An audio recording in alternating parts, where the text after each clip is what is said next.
Who made this desk? It's so wobbly. Joe, the problem's actually the floor. Who did the floor though? Same guy made the desk. Welcome back to Sikistan. Hang on, not welcome back. The window's open. You're not welcome. You're not welcome here. Welcome back to Sikistan and welcome back to the Office of Public Knowledge Information Dissemination.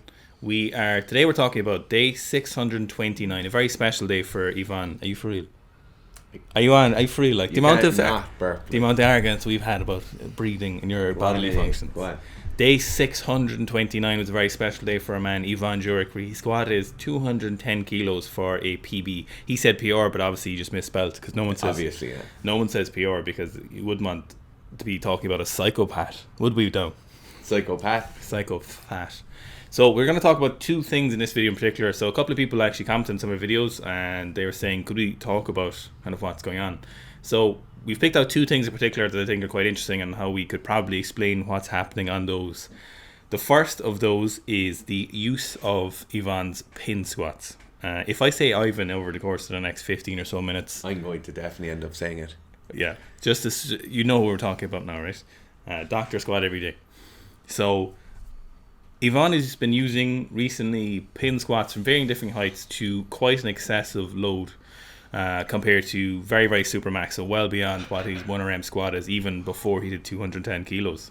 So he's kind of talking about a couple of different reasons, and I think we can kind of give a fairly rigorous and well-proven clinical reason or extrapolate a little bit from that onto why it helped him squat his PB squat. The window just opened, so you just hang on right there.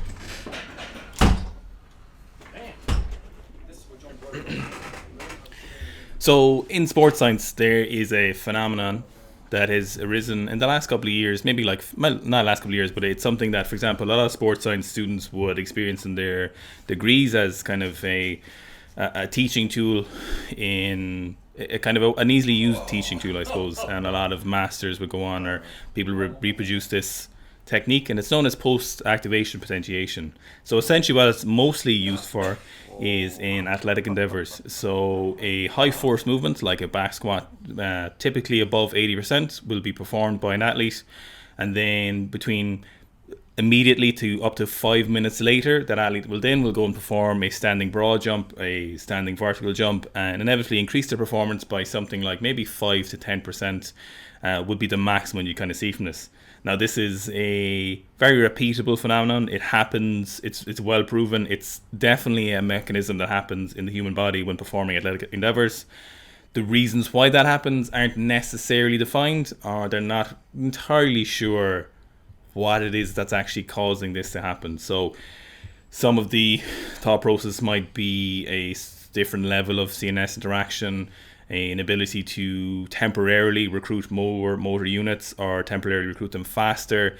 It could be a change in the actin-myosin bridging, as in they could be somewhat primed due to some chemical process. It could be a variety of different factors. It could simply be psychological, because when you back squat, there's a heavy weight. It's a similar squatting motion. So when you go to jump, a couple of different things. It's very likely all of these interplay in the above.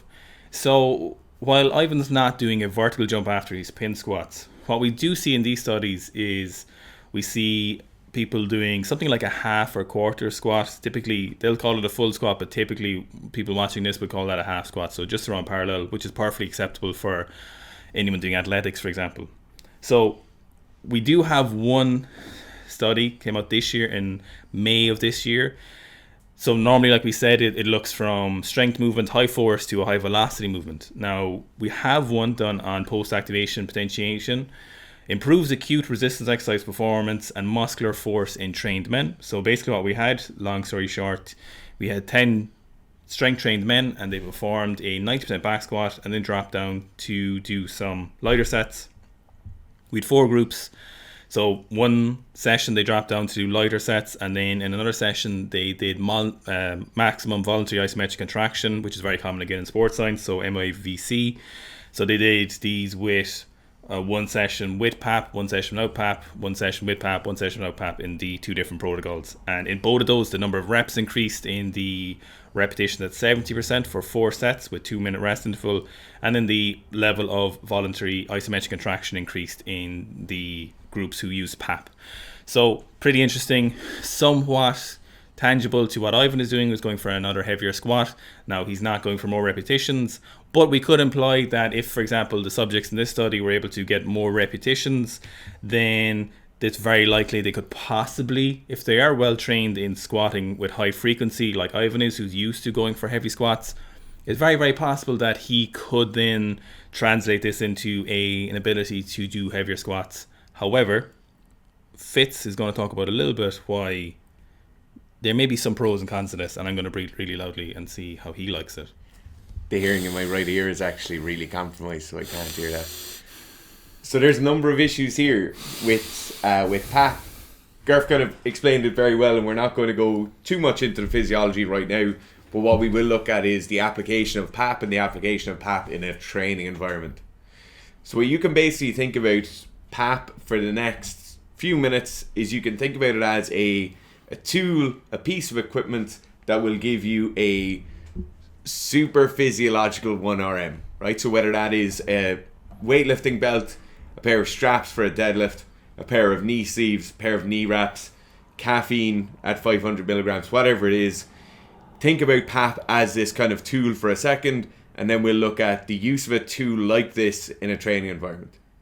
So one of the best, or one of the most kind of agreed on things in the area of PAP at the moment is that it's an acute physiological response to heavy load. So it only happens within a certain time period. So we see multiple studies where they prolong the time period after the heavy loading takes place, and that effect of PAP is initially increased and then it's decreased once you wait a certain amount of time. So all of those muscles that have increased tension, all of that increased ability for the CNS to fire, that all decreases as the time period prolongs, right? So it's not like you can do some sort of PAP at the start of a week and it will carry you through multiple sessions for the rest of the week. To be honest, it's not like you're going to be able to do PAP at the start of a session and that effect will carry you all the way through, as the time period seems to be quite distinct, and it seems to be around 15 minutes is the upper end of that time period.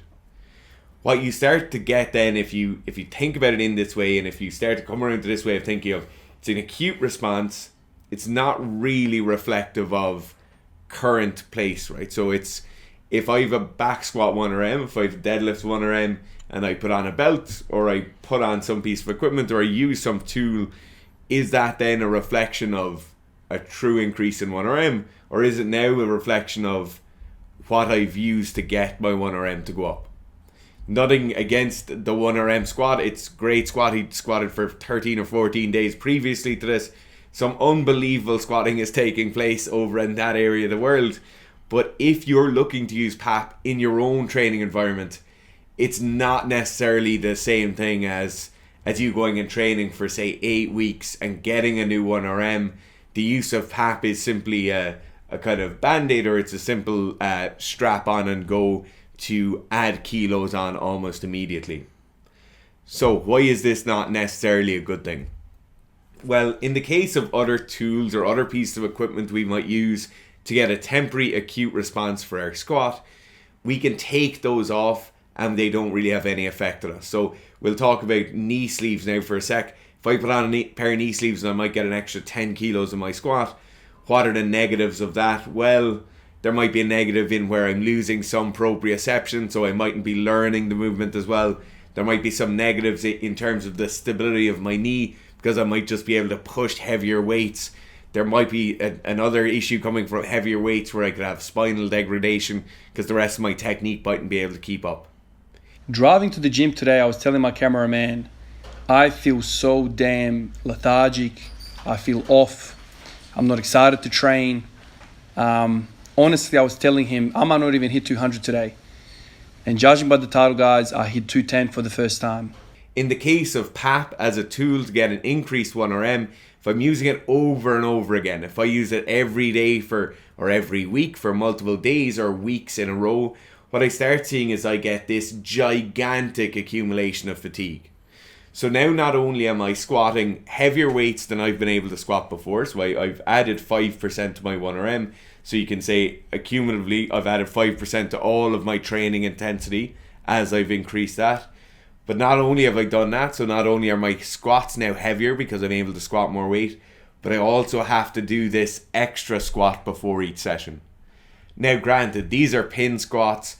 They are for only a few sets, even though the reps tend to be quite high, and it's like the range of motion is pretty facilitative of me doing them multiple times per week. But the actual loading through your spine is the main thing here. When you look at CNS fatigue, CNS gets really fatigued obviously when we do quite a lot of training volume, but it also gets unbelievably fatigued when we start contracting maximally. So in the case that Owen just talked about there, where we have a maximum voluntary contraction, my leg is strapped into a machine and I test it, that's very, very fatiguing on the CNS, because all my CNS is doing is just contracting as hard as possible. In the case of the pin squats or the PAP exercise here, because it's such an easy movement to do, we can load it so heavily that we end up getting into an almost maximum voluntary contraction area, and it's very well documented how fatiguing that is on the central nervous system. To finish off this, I'm just going to talk about a brief psychological experiment that looks at kind of PAP, or it looks at proprioceptive feedback and how we might be able to alter that. And it's called the beer can experiment. For those of you who watch the US version of The Office, you might know this as where they gradually mess around with the receiver of Dwight's phone until suddenly Dwight punches himself in the phone or in the face with his phone. So the beer can experiment used to be done in universities in like the 70s, where they would have a simulated party environment, as we always have in Sikhistan. You basically get someone's beer can, you slowly start manipulating the weight of it. So in the case where somebody is, they'll have handed them a beer can, they'll be asked to put the beer can down on the table and they'll have to perform a task, whether that's answer a question or something like that. The weight of the beer can is slowly increased and increased over the course of a number of minutes, and then they'll suddenly decrease the mass of the beer can, so they'll just drop all the liquid out of it, and then suddenly your hand flies up in the air when you go to pick it up. Or in the case of the phone receiver from the office, you end up punching yourself in the face with the phone. This is what PAP is doing. PAP is training that proprioceptive feedback loop. It's training our central nervous system to contract stronger, but we have to understand that it's a training response and that there's associative fatigue comes along with that training response. So it's probably not a long-term plan. It's probably not something anybody would ever keep in their program for more than just a couple of sessions. So another aspect of this video that I brought up that I think is quite interesting, and it's a thing probably a lot of people will wonder about, especially if you're programming for yourself, is why do PRs or PBs happen on particular days when you just really don't feel like it, or you feel like there's no possible way I'm going to hit a PB, especially in stuff like absolute strength, high force movements like squatting. So like John Brose famously said, how you feel is a lie, and that's not necessarily true, but in some regards it's pretty close to the point. So if we imagine Ivan's training on a graph, and we start like something like 6 months ago, so Ivan was doing stuff like bodyweight squats for like 20 reps, he was doing things like higher rep sets, so the fatigue of these is quite high and his load had been quite low. So we would imagine if we combine the two of these things and they perform, they kind of result in an adaptation. And so if we imagine his performance is going up, and we have two separate lines, so this is quite a complicated graph to imagine in your head, but let's think about it anyway. So his volume and intensity are interplaying differently. Now Ivan mentioned in one of his videos that he, for example, kind of periodized himself into this kind of peak in kind of a poor man's fashion, in kind of a roundabout way, which is interesting that it happened. So we imagine we have these volume and intensity interplaying with each other, and we imagine a separate line which is a result of these two playing, and this imaginary line would be our performance. So our performance is like slowly increasing to this point where at the top of this mountain we've got that 210 kilo PB. At the same time we have a line as well that's increasing with these other lines, and that's our fatigue line. So we want to be at a certain point where our fatigue is low enough that it allows recovery to happen, that then we get a PB or a performance peak. So that's kind of the whole, particularly literally the whole reason for block periodization, is that we're peaking to a certain performance point. Now, interestingly, you would have noticed the last 2 weeks Ivan would have been doing a lot of 200 kilo squats every day, and his volume would have been most likely drastically different to what he was doing a couple of weeks ago. Now, interestingly, even though heavy weights are heavy, you would assume that they are the most fatiguing, but in reality, volume is actually more fatiguing than high intensity sets and reps.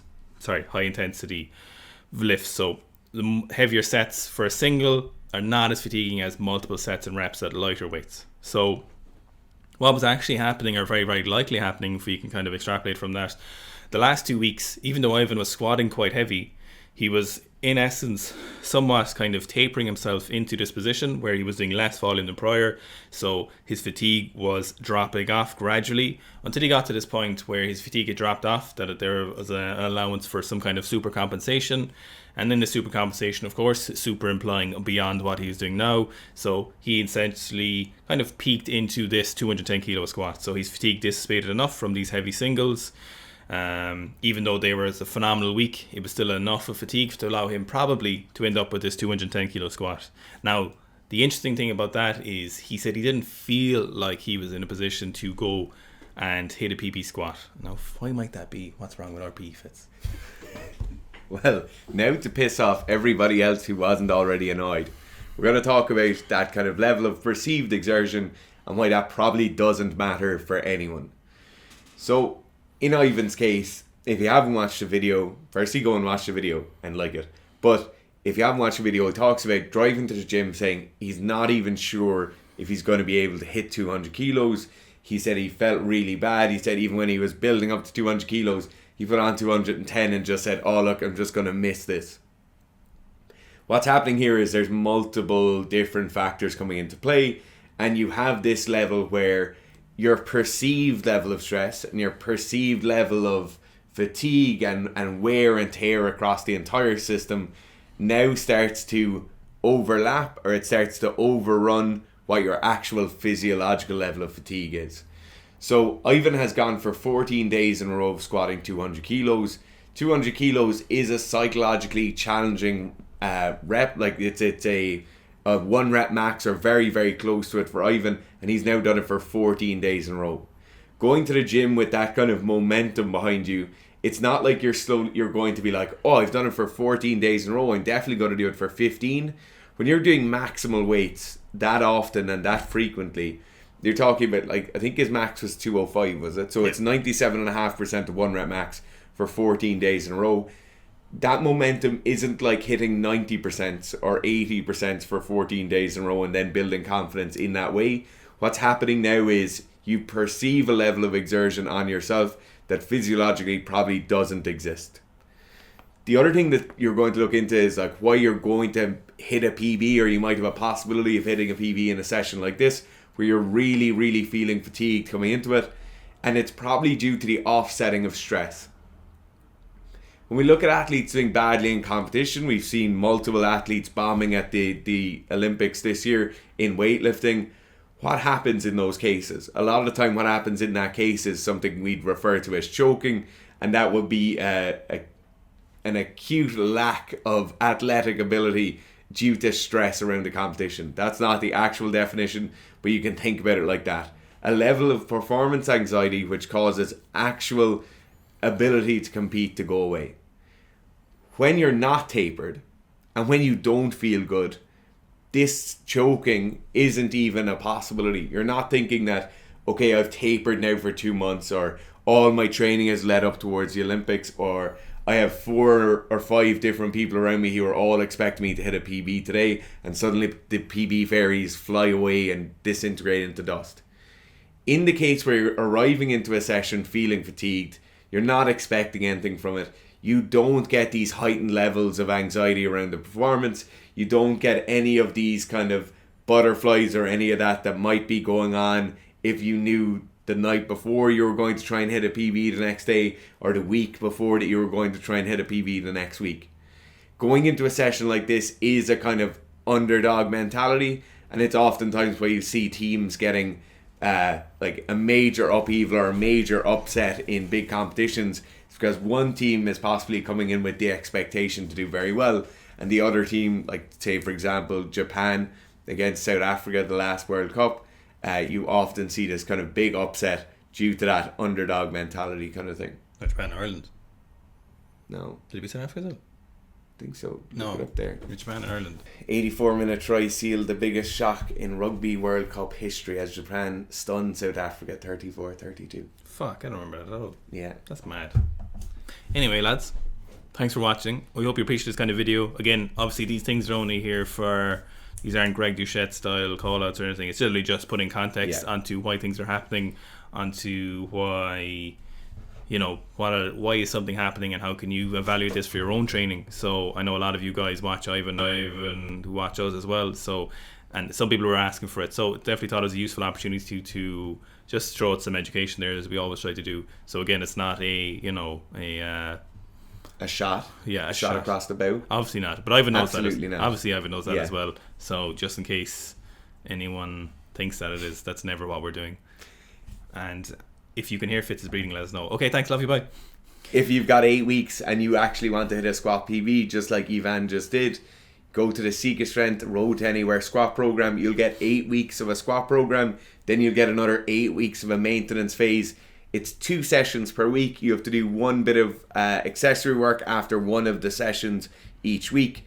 And then you will maintain that gigantic squat PB for 16 weeks in total. Yeah, and we've literally had thousands, like honest to God, thousands of people running the squat program. I think the biggest I know for a fact people have hit is 45 kilo PB. The average is somewhere around like 25 kilo. We did a survey closer to the start of this year for like nearly like 80 or 90 people or something, and the average was like 25 kilo PB after the 8 weeks. And then typically a lot of people run it again after the maintenance phase and then hit something like 10% less than their prior PB. So that's a lot of PBs in squatting for one program. Thanks, guys. Pew, pew, pew, pew.